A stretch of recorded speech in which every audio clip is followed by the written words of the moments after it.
I've traveled across the world for expeditions. Let's talk travel tips when flying with gear.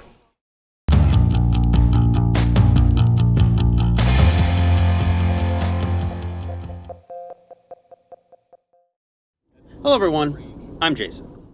COVID restrictions are looser this year, at least compared to the previous years, and for a lot of people, this will be their first opportunity to take that expedition they'd been planning. So, I want to share 5 tips for traveling with expedition gear. First, you've got to get into your checked baggage everything airlines might find threatening if it were in your possession in the cabin of the plane. That means obvious things like belay knives and ice axes to less obvious things, your crampons and trekking poles. It's true that some security agents won't mind trekking poles, but some will, and you really don't know which will be which, as it is often official policy to leave it up to the agent. So anything that is sharp or could be misused as a club goes into my checked baggage.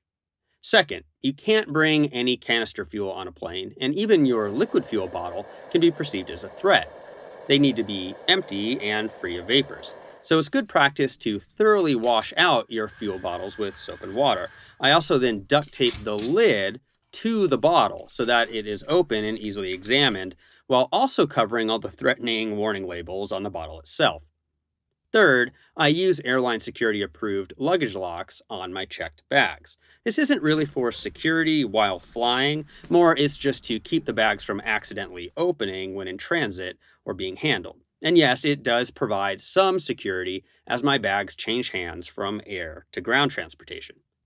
Fourth, for my carry on bag, I'm thinking about the stuff that isn't easy to replace at my destination. This is the stuff that I can't afford to have the airline lose or damage. My travel documents and currency are on my body, but I'll pack my personal and expedition medications, electronics and adapters, a complete change of clothes, and my mountaineering boots. Most destinations with travel tourism have some access to gear shops, to a degree.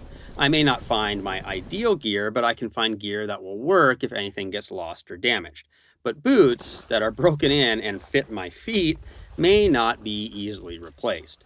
If necessary, while getting odd looks, I can wear my boots and then pack my smaller shoes in my bag to save space. My prescription sunglasses would be another example of a highly personalized item that I need to not lose.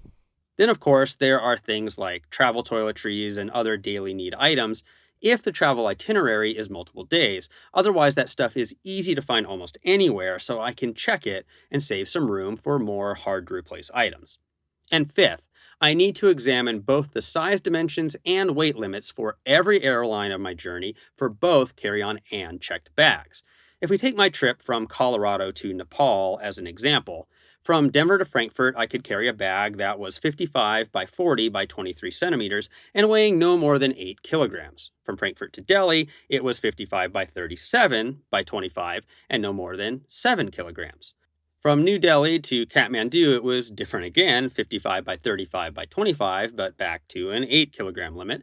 And in country Nepal, the limits were different again, 55 by 40 by 20, and we were told 10 kilograms once we were at the airport.